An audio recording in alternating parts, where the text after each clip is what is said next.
कुछ जगह दुनिया के नक्शे पर बस नाम बनकर रह जाती है, लेकिन कुछ जगह ऐसी होती हैं जहां मौत भी जिंदा है। इंडोनेशिया के पहाड़ों में छुपा एक इलाका टोराजा। यहाँ लोग अपने मरे हुए अपनों से दूर नहीं रहते। वो उन्हें वापस बुलाते हैं, कपड़े पहनाते हैं और फिर से साथ जीते हैं। पर इस बार जब एक परिवार ने पुरखों की आत्माओं को जगाने की कोशिश की तो जिंदगी और मौत के बीच की सीमा टूट गई और जो लौटकर आया वो इंसान नहीं था। तो हेलो दोस्तों, मेरा नाम है कोमल और आप देख रहे हैं the dark corner Hindi horror podcast. कहानी में आगे बढ़ने से पहले आपसे एक छोटी सी रिक्वेस्ट करना चाहूंगी। अगर आप इस चैनल पर नए हैं तो प्लीज चैनल को सब्सक्राइब करें। तो बिना कोई देर किए शुरू करते हैं। इंडोनेशिया के सुलावेसी आइलैंड के पहाड़ों में बसा एक रहस्यमय इलाका टोराजा। यहाँ की घाटियां, बादलों में डूबी पहाड़ियां और चुपचाप बदली हवा, हर चीज में एक अनजान सन्नाटा बसता है। लेकिन इस सन्नाटे के बीच कुछ सवालों में एक ऐसा रिवाज निभाया जाता है जो जिंदों को उनके मरे हुए अपनों से फिर से जोड़ देता है। इस रिवाज का नाम है मानेने। कहते हैं ये मृतकों की सफाई और पूर्व जन्म की रस्म है। टोराजा के लोग मानते हैं कि मौत अंत नहीं होती, बल्कि बस एक लंबी नींद होती है। उनके लिए उनके पूर्वज कभी नहीं मरते, वो बस आराम करते हैं और जब ये रिवाज आता है तो उन्हें उस नींद से फिर जगाया जाता है। मानेने की रात हर परिवार अपने पुश्तैनी मकबरों की ओर निकलता है। पहाड़ों में कटे हुए पत्थर की कब्रें, जिनके भीतर लकड़ी के ताबूत रखे होते हैं। धीरे धीरे डोल बजते हैं, मंत्र गूंजते हैं और हवा में धुएं की महक भर जाती है। परिवार वाले कब्र खोलते हैं और सालों पुराने शव बाहर निकालते हैं, सूखे सिकुड़े हुए। लेकिन हैरानी की बात यह है कि अब भी पहचाने जा सकते हैं। उन्हें धीरे धीरे नए कपड़े पहनाए जाते हैं, कभी पारंपरिक पोशाक तो कभी सूट या आधुनिक कपड़े। कुछ लोग अपने मरे हुए प्रियजनों के चेहरे पर धूप का चश्मा और टोपी भी लगा देते हैं, मानो ये अब भी जिंदा हो, बस थोड़ी देर के लिए सोए हों। उस साल बच्चे मुस्कुराते हैं, बुजुर्ग आंसू पोंछते हैं और घर वाले उन मरे हुए शरीरों के साथ तस्वीरें खिंचाते हैं, जैसे कोई पारंपरिक मिलन हो। पर उस भीड़ में कई बार कोई परछाई भी दिख जाती है, जो ना जिंदा होती है न पूरी तरह मरी हुई। कहते हैं जब शव को साफ करते वक्त अगर उसकी आंखें अचानक खुल जाएं या उसके होठों से धीमी सी आवाज निकले तो समझ लेना कि आत्मा अब भी वहां मौजूद है, देख रही है, सुन रही है और शायद किसी अधूरे वादे का इंतजार कर रही है। मानने का रिवाज खत्म होने पर शवों को फिर से उनके ताबूतों में रख दिया जाता है, नए कपड़ों और फूलों के साथ। पर जो लोग इस रस्म में शामिल होते हैं कई बार कहते हैं उस रात जब वो वापस लौटते हैं तो पीछे से किसी के कदमों की आवाज जरूर सुनाई देती है।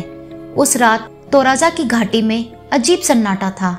दूर पहाड़ों के बीच सूरज ढल चुका था, चारों तरफ धुंध और धुआं फैला था। गांव के लोग कब्रों के पास बैठकर अपने पूर्वजों को कपड़े पहना रहे थे और हवा में अगरबत्ती की महक के साथ कुछ और भी चल रहा था, कुछ अदृश्य सा। लैम्बो गांव में एक परिवार था, लेंका परिवार। उस घर की सबसे बुजुर्ग औरत मार्था लेंका अपने पति के शव को साफ कर रही थी। शरीर पुराना था पर उसकी आंखें ऐसे लग रही थी जैसे अभी अभी बंद हुई हो। मार्था ने हल्की सी मुस्कान के साथ कहा, अब आराम कर लो, मैं फिर मिलूंगी अगले मानेने में। जैसे ही उसने शव को एक नए कपड़े पहनाए, एक ठंडी हवा चली और सबके कानों में कुछ फुसफुसाहट सी गूंजने लगी। कोई नाम, कोई अधूरी आवाज। रात गहराती गई, लोग अपने अपने घर लौटने लगे, पर मार्था वही कब्र के पास बैठी रही। उसने आखिरी बार अपने पति के चेहरे को देखा, फिर धीरे धीरे ताबूत को बंद करने लगी। लेकिन तभी ताबूत के अंदर से एक हल्की सी ठक ठक की आवाज आई। मार्था का दिल तेजी से धड़कने लगा। वो झुकी और कान ताबूत के पास लगाया। दूसरी बार वही आवाज, ठक ठक। उसने कांपते हाथों से ताबूत का ढक्कन थोड़ा सा खोला और जो उसने देखा वो उसके बाद वो कभी पहले जैसी नहीं रही। ताबूत के अंदर शव की आंखें खुल चुकी थी। उसमें एक अजीब सी चमक थी, जैसे किसी ने उन्हें भीतर से जलाया हो और फिर होठ हल्के से हिले। मार्था, तुम मुझे भूल गई थी। वो एकदम से घबरा गई। वो पीछे गिर पड़ी। उसके आसपास के दिए एक एक कर बुझने लगे। पूरी घाटी में अंधेरा फैल गया और उस अंधेरे में किसी के कदमों की आवाज धीरे धीरे उसकी तरफ आने लगी।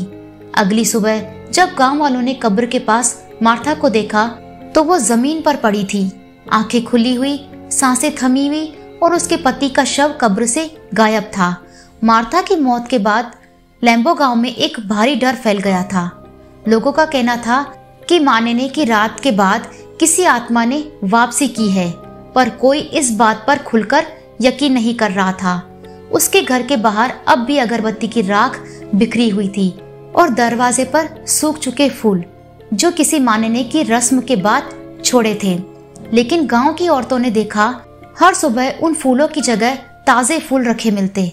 किसी ने रात में वहाँ कुछ रखा था, पर कौन, किसी को पता नहीं। 3 रातें बीत गई। मार्था की पोती लीना अपने घर की खिड़की के पास बैठी थी। बाहर धुंध छाई थी और पेड़ की टपकती नमी से एक हल्की सी आवाज गूंज रही थी। अचानक उसे लगा जैसे कोई दरवाजे पर आकर रुका हो। उसने झांका और देखा एक आदमी खड़ा था। फटे कपड़े, सूखी त्वचा और आंखें जो धुंध में भी चमक रही थी। वो कुछ कहना चाहता था, पर उसके होठों से बस एक टूटी सी आवाज निकली, माने अभी खत्म नहीं हुआ। लीना चिल्लाई और पीछे हट गई, पर जब बाकी लोग भागकर दरवाजे तक पहुंचे वहां कोई नहीं था। सिर्फ गीले पैरों के निशान थे जो सीधे कब्रों की ओर जा रहे थे। अगली सुबह कब्र के पास फिर से ताबूत खुला हुआ मिला। उसके अंदर किसी इंसान की नहीं बल्कि मार्था की ताजी लाश रखी थी, मानो किसी ने उसे वापस लाकर माने ने पूरा किया हो। उस दिन के बाद तोराजा के लैम्बो गांव में किसी ने भी मानने दोबारा नहीं किया, क्योंकि सबको डर था कहीं वो लौट ना आए जो वापस नहीं आने चाहिए थे। अगर मानने की रात में कोई आवाज तुम्हें नाम से पुकारे तो पलटकर मत देखना, क्योंकि वो तुम्हारे पूर्वज नहीं, वो कोई और है जो लौट आया है। लैम्बो गांव में मार्था की मौत के कुछ दिन बाद हवा में अजीब सी ठंडक घुल गई थी। दिन में धूप निकलती, पर रातों को घाटी पर घनी धुंध छा जाती, इतनी घनी कि कोई अपने ही घर के बाहर खड़ा आदमी भी न पहचान सके। लोग कहते थे रात को कब्रों से किसी के चलने की आवाज आती है। कभी कभी कोई अपने दरवाजे पर दस्तक सुनता है तो कोई बाहर जाता। बस वह गीले पैरों के निशान होते जो सीधे कब्रों की तरफ जाते। एक एक करके लोग गायब होने लगे। पहले मार्था की पड़ोसी रोमी, फिर गांव का पुजारी लोबान। दोनों की लाशें कभी नहीं मिली, सिर्फ उनकी जली हुई दिए की राख और एक पुराने मानने के टुकड़े। गांव के बुजुर्ग इलियास ने सबको एक रात इकट्ठा किया। उसकी आवाज कांप रही थी। उसने कहा, मानने का संतुलन बिगड़ गया है। किसी ने मृत आत्मा को जगाकर फिर उसे अधूरा छोड़ दिया। अब वो आत्मा अपना रूप मांग रही है। लीना अब डर में नहीं, जिज्ञासा में थी। उसे यकीन था जो कुछ भी हो रहा है उसका रिश्ता उसकी दादी मार्था और उस रात खुले ताबूत से है। उसने गांव के पुराने मंदिर में जाकर पुराना ग्रंथ निकाला जिसमें लिखा था, मानने की आत्मा को अगर जगाया जाए तो उसे उसी रात प्रसाद और अंतिम आशीर्वाद देना जरूरी होता है।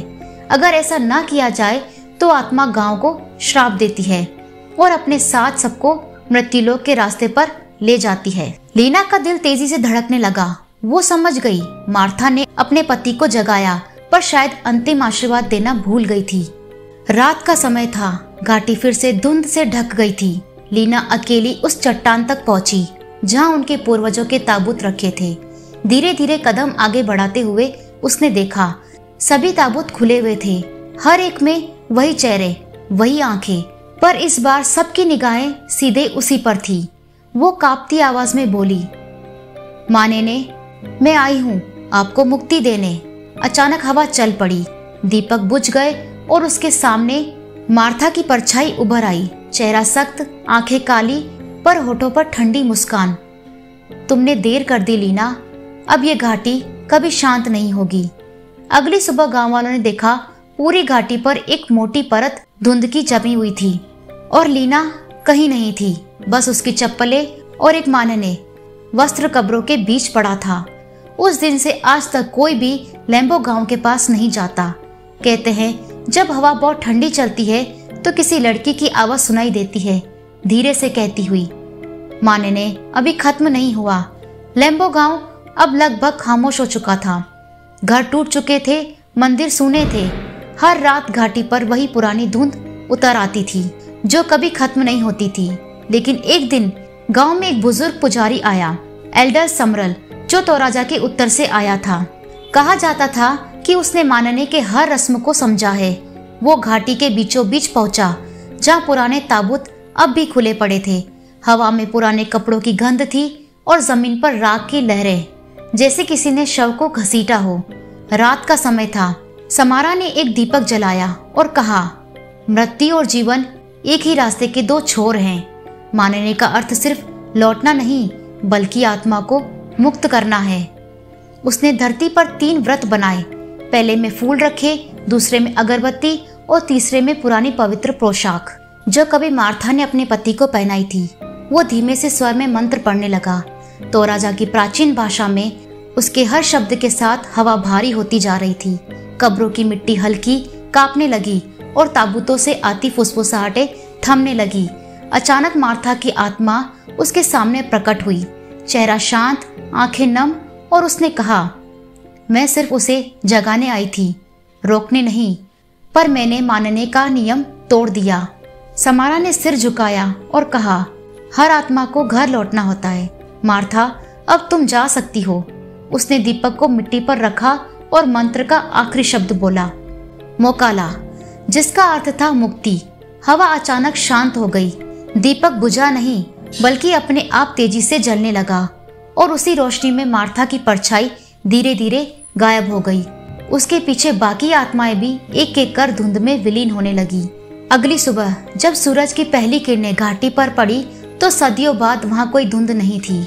हवा साफ थी और मंदिर के पास रखे ताबूत बंद थे, जैसे किसी ने उन्हें हमेशा के लिए सुला दिया हो। लीना की चप्पलें जो महीने पहले वहीं मिली थी अब मंदिर की सीढ़ियों पर सजी रखी थी और उसके पास एक छोटी सी पवित्र तख्ती रखी थी जिस पर लिखा था, मानने संपन्न हुआ। जब तक श्रद्धा और प्रेम जिंदा है, मौत सिर्फ एक नींद है। तोराजा की घाटी अब फिर से शांत है। लोग कहते हैं अब वहां कोई आत्मा नहीं भटकती। तो फ्रेंड्स, ये थी आज की स्टोरी। आपको आज की वीडियो कैसी लगी कमेंट करके जरूर बताएं। अगर आपको आज की वीडियो अच्छी लगी हो तो प्लीज वीडियो को लाइक करें, कमेंट करें और शेयर करें। और हाँ, सब्सक्राइब करना बिल्कुल ना भूलें। ऐसी ही और डरावनी कहानियां देखने के लिए हमारे चैनल से जुड़े रहें। Thanks for watching.